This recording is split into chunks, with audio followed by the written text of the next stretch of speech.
Hello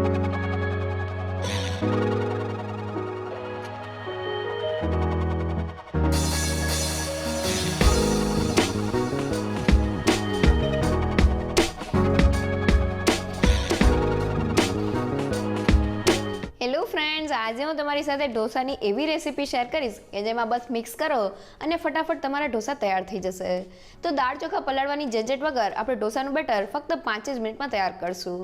સાથે ઢોસા પાથરવાની એવી રીત શેર કરીશ કે તમારા ઢોસા પહેલી જ વારમાં એકદમ બજાર જેવા ક્રિસ્પી અને ટેસ્ટી તૈયાર થશે.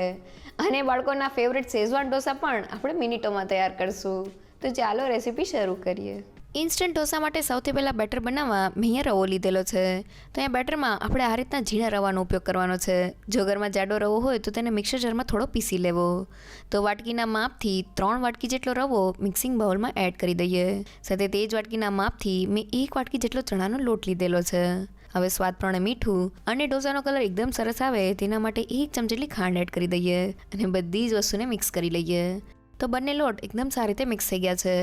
હવે બેટર બનાવવા માટે મેં તે જ વાટકીના માપથી છાશ લીધેલી છે. હવે છાશને થોડી એડ કરતા જઈને આપણે શરૂઆતમાં ઢોસા માટેનું થીક બેટર બનાવી લઈએ.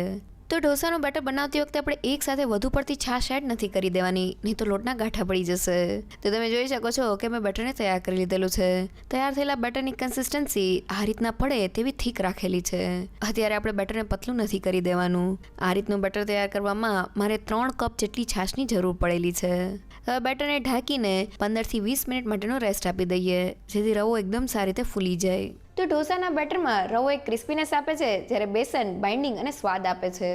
રવા અને બેસનનું માપ 3:1 એટલે કે 3 કપ રવા સાથે આપણે ફક્ત 1 કપ જેટલું જ બેસન લેવાનો છે.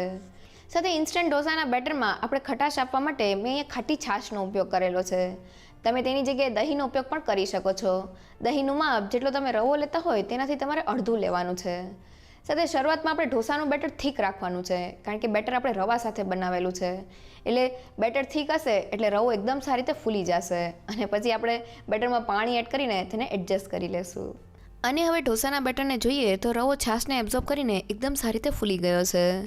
હવે ઢોસા બનાવવા માટે આ બેટર થોડું થીક છે, તો તેમાં પાણી એડ કરતા જઈને આપણે બેટરને તૈયાર કરી લઈએ. તો ઇન્સ્ટન્ટ ઢોસા બનાવતી વખતે આપણો રવો એકદમ સારી રીતે ફૂલી જાય તેના માટે આપણે શરૂઆતમાં બેટર થીક રાખવાનું છે અને પછી બેટરમાં પાણી એડ કરીને તેને એડજસ્ટ કરી લેવાનું છે. તો મેં બેટરને તૈયાર કરી લીધેલું છે.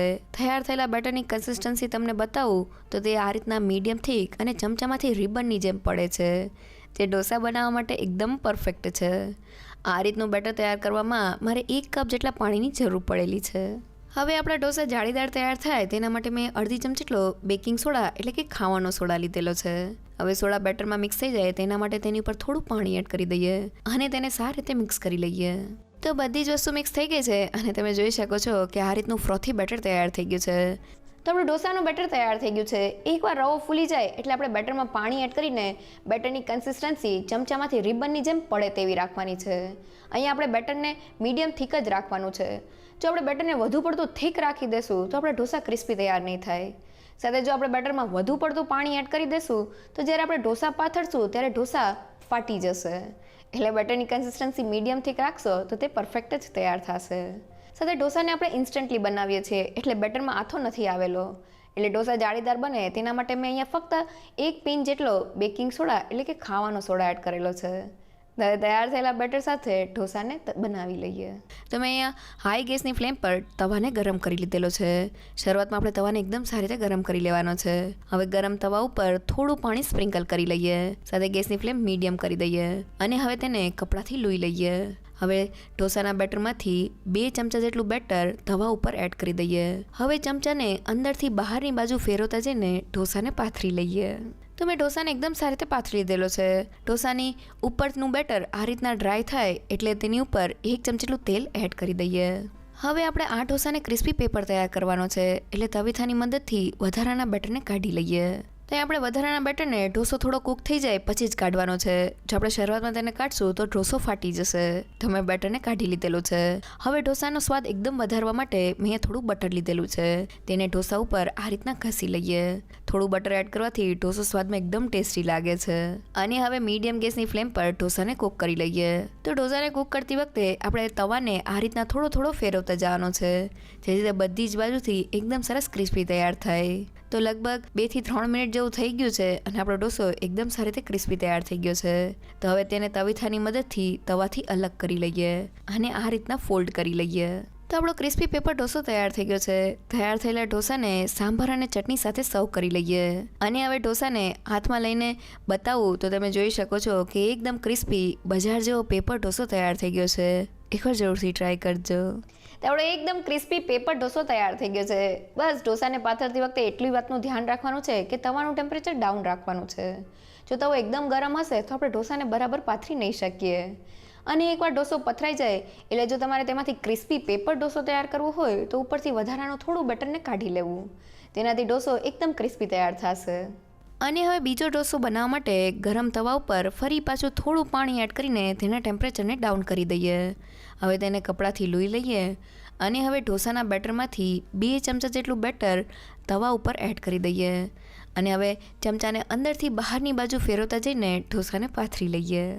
તો આ ઢોસાને આપણે થોડા શાકભાજી અને મસાલા સાથે તૈયાર કરવાનો છે. એટલે ઢોસાની ઉપરની સપાટી આ રીતના ડ્રાય થાય એટલે મેં અહીંયા થોડું બટર લીધેલું છે. તેને ઢોસા ઉપર આ રીતના ઘસી લઈએ. હવે તેની ઉપર થોડી ઝીણી સુધારેલી ડુંગળી, થોડા ઝીણા સુધારેલા કેપ્સિકમ અને થોડા કોથમીરના પાન સ્પ્રિંકલ કરી લઈએ. અને હવે મસાલો બનાવવા માટે વાટકીમાં અડધી ચમચી જેટલું લાલ મરચું પાવડર, અડધી ચમચી જેટલો ચાટ મસાલા પાવડર અને 1/4 ટીસ્પૂન જેટલો સંચળ પાવડર એડ કરીને તેને સારી રીતે મિક્સ કરી લઈએ. અને હવે તૈયાર થયેલા મસાલાને ઢોસા ઉપર સ્પ્રિંકલ કરી લઈએ. તો ઢોસાને કૂક કરતી વખતે આપણે ગેસની ફ્લેમ મીડિયમ ટુ લો જ રાખવાની છે, જેથી તે એકદમ સારી રીતે ક્રિસ્પી તૈયાર થાય. તો લગભગ 3 થી 4 મિનિટ જેવું થઈ ગયું છે અને આપણો ઢોસો તૈયાર થઈ ગયો છે. તવેથાની મદદથી તેને તવાથી અલગ કરી લઈએ અને તેને આ રીતના ફોલ્ડ કરી લઈએ. તો આપણો એકદમ ચટપટો ઢોસો તૈયાર થઈ ગયો છે. અને હવે બાળકોનો ફેવરેટ શેઝવાન ચીઝ ઢોસો બનાવવા માટે મેં તવા ઉપર ઢોસાને પાથરી લીધેલો છે. તો ઢોસાની ઉપરની સપાટી આ રીતના ડ્રાય થાય એટલે તેની ઉપર થોડું બટર લગાવી દઈએ. હવે મેં અહીંયા 1 ચમચી જેટલી શેઝવાન ચટણી લીધેલી છે. તેને ઢોસા ઉપર સ્પ્રેડ કરી દઈએ. આ ચટણી સાથે ઢોસો એકદમ ટેસ્ટી લાગે છે. હવે તેની ઉપર થોડી ઝીણી સુધારેલી ડુંગળી, થોડા ઝીણા સુધારેલા કેપ્સિકમ અને થોડા કોથમીરના પાન સ્પ્રિંકલ કરી લઈએ. અને હવે મેં અહીંયા બાળકોનું ફેવરેટ 1 નંગ જેટલી ચીઝ ક્યુબ લીધેલી છે. તેને આ રીતના ખમણીને ઢોસા ઉપર એડ કરી દઈએ અને ઢોસાને મીડિયમ ગેસની ફ્લેમ પર કૂક કરી લઈએ. તો લગભગ 1 મિનિટમાં જ આપણું ચીઝ એકદમ સારી રીતે મેલ્ટ થઈ ગયું છે. તો હવે ઢોસાને તવીથાની મદદથી તવાથી અલગ કરી લઈએ અને ફોલ્ડ કરી લઈએ. તો આપણો એકદમ બજાર જેવો શેઝવાન ચીઝ ઢોસો તૈયાર થઈ ગયો છે.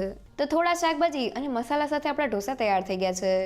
આ ઢોસા બનાવતી વખતે તેલ સાથે થોડું બટર એડ કરવાથી ઢોસો સ્વાદમાં એકદમ ટેસ્ટી લાગે છે. સાથે બાળકોના ફેવરેટ શેઝવાન ઢોસા બનાવતી વખતે થોડી શેઝવાન ચટણી અને ચીઝ સાથે ઢોસો એકદમ બજાર જેવો તૈયાર થાય છે. ઇન્સ્ટન્ટ ઢોસા બનાવતી વખતે બસ તમારે અમુક વાતનું ધ્યાન રાખવાનું છે. પહેલી એ કે તમારે ઝીણા રવાનો ઉપયોગ કરવાનો છે અને 3 કપ રવા સાથે તમારે 1 કપ જેટલો બેસન લેવાનો છે. સાથે ઢોસાના બેટરમાં ખટાશ આપવા માટે દહીં કે છાશનો ઉપયોગ કરવાનો છે. અને બેટરની કન્સિસ્ટન્સી મીડિયમ થીક અને ચમચામાંથી રિબનની જેમ પડે તેવી રાખવાની છે. સાથે ઢોસો પાથરતી વખતે બસ ગેસની ફ્લેમ લો કરી દેવાની છે, જેથી તવાનું ટેમ્પરેચર ડાઉન હોય અને ઢોસો એકદમ સારી રીતે પથરાઈ જાય. અને ઢોસાનું બેટર જો વચ્ચે થીક થઈ જાય તો બસ થોડું પાણી એડજસ્ટ કરીને ઢોસાને એકદમ પરફેક્ટ તૈયાર કરી લેજો. જો તમને મારી આજની રેસીપી ગમી હોય તો મને કમેન્ટ સેક્શનમાં જરૂરથી કહેજો. સાથે મારા વિડીયોને લાઇક અને ફ્રેન્ડ્સ અને ફેમિલીમાં શેર કરજો. અને મારી ચેનલને સબસ્ક્રાઈબ કરવાનું ના ભૂલશો. તો ફરી મળીએ એક નવી રેસીપી સાથે.